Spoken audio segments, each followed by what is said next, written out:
शाबित बिजुका पर अचानक कई छात्रों ने हमला कर दिया। किसने सोचा होगा कि जब वे जाने वाले थे तो लड़कों में से एक ने बिजुका के चेहरे से अजीब कीड़े रेंगते हुए देखे, इसलिए उसने तुरंत अपने साथी से एक बेसबॉल बैट मांगा और बिना कुछ कहे उसने बिजुका के सिर पर मारा और फिर गाड़ी चलाकर चला गया।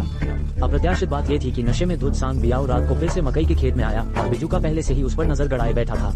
कौन जानता था कि सासी सांग बियाओ अंडे की एक टोकरी चुराने के लिए मकई के खेत में भाग गया और गुजरते समय बिजुका को जोर से लात मारी, जिससे बिजुका पूरी तरह से क्रोधित हो गया। उसे इस बात का जरा भी अंदाजा नहीं था कि आगे चलकर उसके साथ ऐसी त्रासदी होने वाली है। मकई के खेत में कुछ बार घूमने के बाद सांग बियाओ ये देखकर भयभीत हो गया कि वो फिर से बिजुका की ओर मुड़ गया था।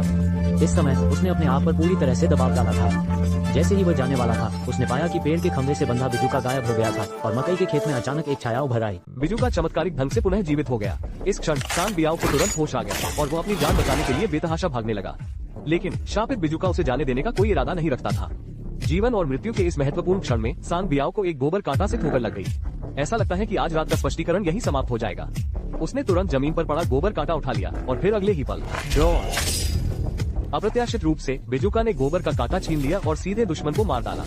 अजीब बात ये थी कि सांग बियाओ को खून नहीं निकला, बल्कि उसके शरीर पर कुछ भूसे उगाए। महत्वपूर्ण क्षण पर वो उदास मकई के खेत से भाग निकला, लेकिन तब तक बहुत देर हो चुकी थी। तभी कुछ और भी भयावह घटना घटी। सांग बियाओ के मुंह से तुरंत ही भूसे का एक बंडल बाहर निकल आया। चेहरा इतनी तेजी से परिवर्तित हुआ कि उसे नंगी आंखों से देखा जा सकता था और बाएं हाथ की त्वचा तुरंत भूसे से छिप गई।